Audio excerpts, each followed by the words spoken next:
Amanda had it all: a dream job, a beautiful family, and a perfect life. But in just weeks, everything would collapse. Her job, gone. Her marriage, shattered. Her home, lost. Abandoned, broken, and homeless, Amanda was on the edge of despair. But what happened next will shock you. This is not just a story, it's a divine encounter. Amanda Hartley had mastered the art of control. By 32, she was living the life many only dreamed of: a high-paying job as a marketing director, a custom-designed home in suburban Atlanta, a beautiful 6-year-old daughter, Emily, and her husband Matthew, charming, successful, and adored by all. But beneath the polished, Instagram-perfect life was a fragile foundation Amanda refused to acknowledge. There had been whispers in her spirit for months, warnings she suppressed, but she dismissed them all. She had built this life. She had worked hard. Surely God was pleased. She had no idea that within days, her entire world would disintegrate. It started with an email. Subject: immediate corporate announcement. Her fingers trembled slightly as she opened it. Due to severe financial restructuring, your employment is terminated effective immediately. Her knees weakened. No warning, no conversation, no severance. Emily looked up, sensing something was wrong. Mommy? Amanda forced a plastic smile. Everything's okay, sweetheart. But inside, a silent scream echoed. The first domino had fallen. Days turned into weeks. Matthew's distance grew more obvious. He spent longer hours outside, refused to discuss their finances, and often ended conversations with vague reassurances. Then one night, after Matthew claimed to be working late, Amanda's curiosity was overpowered by a gnawing suspicion. His phone, accidentally left on the kitchen counter, buzzed. I can't wait for us to be free. She doesn't see it coming. Amanda's blood ran cold. When confronted, Matthew didn't flinch. I can't do this anymore, Amanda. I'm in love with someone else.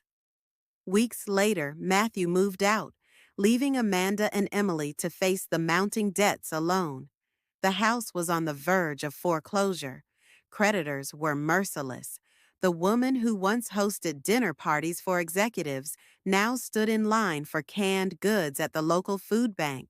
She sat on the edge of her motel bed one night, whispering into the suffocating darkness, God, have you forgotten me?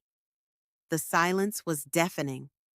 One rainy evening, an elderly woman with piercing gray eyes entered, her presence oddly commanding. She walked straight toward Amanda's booth. May I sit? She asked softly. Amanda hesitated, then nodded, strangely comforted. The woman introduced herself as Margaret, but there was something unsettlingly knowing in her voice. I don't usually do this, Margaret whispered, but I was sent here tonight. Amanda froze. Sent? Yes, Margaret continued, eyes narrowing as if reading Amanda's soul. There's more happening behind the curtain of this life than you see. The enemy has targeted you, but heaven is not silent. Hold on. Amanda's heart pounded. How did this stranger know? Margaret stood up suddenly. You will soon receive something unexpected.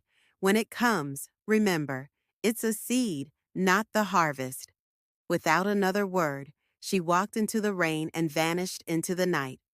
The very next morning, Amanda was called to the motel reception. A plain white envelope sat waiting for her. No return address. Inside was a cashier's check for $5,000 and a handwritten note. You are seen. You are not forgotten. Isaiah 41:10. Amanda's breath caught. The verse pierced her heart. Fear not, for I am with you. Be not dismayed, for I am your God. Who sent it? Margaret? An angel? A stranger? Amanda looked around, half expecting to see Margaret again. But no one was there. The seed had arrived.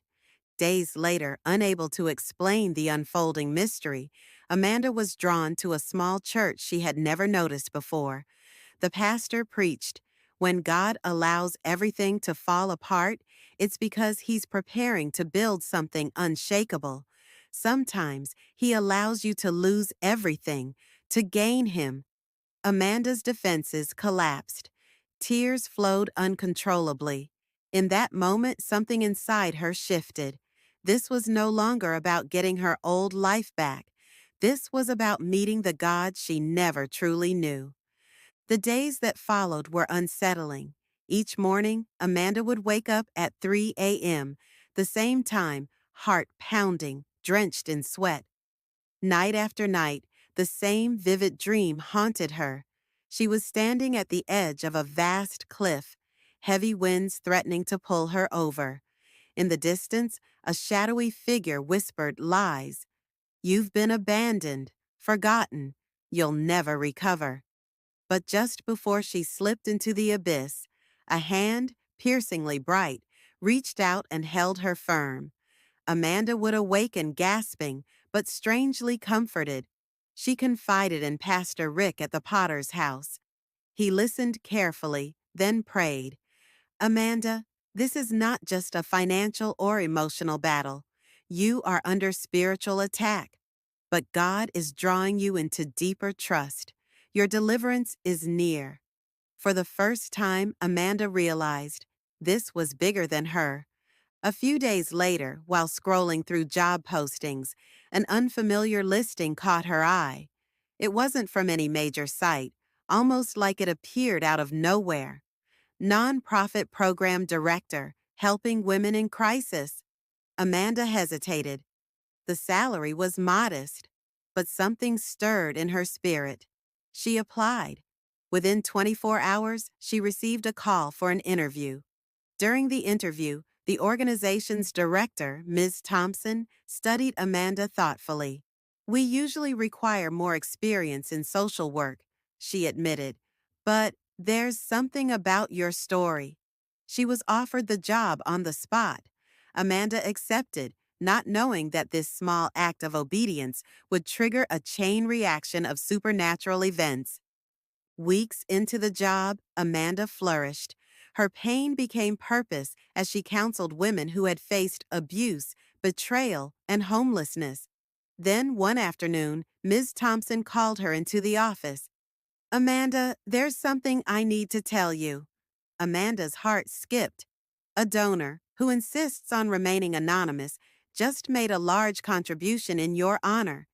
They specifically requested that part of it be used to secure permanent housing for you and Emily. Tears flooded Amanda's eyes. "Do you know who they are?" Ms. Thompson smiled.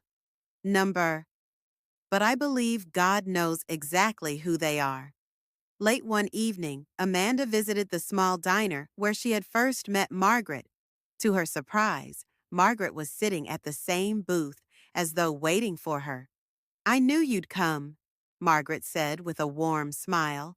Amanda sat down, her voice trembling. "Was it you? The check? The donation?" Margaret gently shook her head. "I was only sent to deliver a message. The one who rescued you is far greater than any person." Amanda blinked, realizing something astonishing. Margaret's appearance had not aged, not even slightly. "Margaret, who are you?" Margaret's eyes sparkled. "I am one of many assigned to watch over his children." In that moment, Amanda understood. She had entertained an angel. Within months, Amanda's life transformed dramatically. She and Emily moved into a beautiful apartment, fully paid for by the mysterious donor. She was promoted to executive director of the nonprofit. Her story was featured in local media, inspiring many. But more importantly, Amanda's faith was no longer shallow or circumstantial. She had encountered the living God, not through prosperity, but through loss, surrender, and divine intervention. 1 year later, standing on stage at a women's conference, Amanda shared her story. "I lost everything: my job, my home, my marriage, my security, but what I thought was the end was really God's beginning. When the enemy thought he had destroyed me, heaven was only setting the stage for a greater miracle. Trust him in your storm. He is never late, never absent, never defeated. The crowd erupted in applause. Tears streamed down faces. Hearts were stirred. In the back of the auditorium, quietly standing under dim lights, Margaret watched one final time, then vanished into the crowd.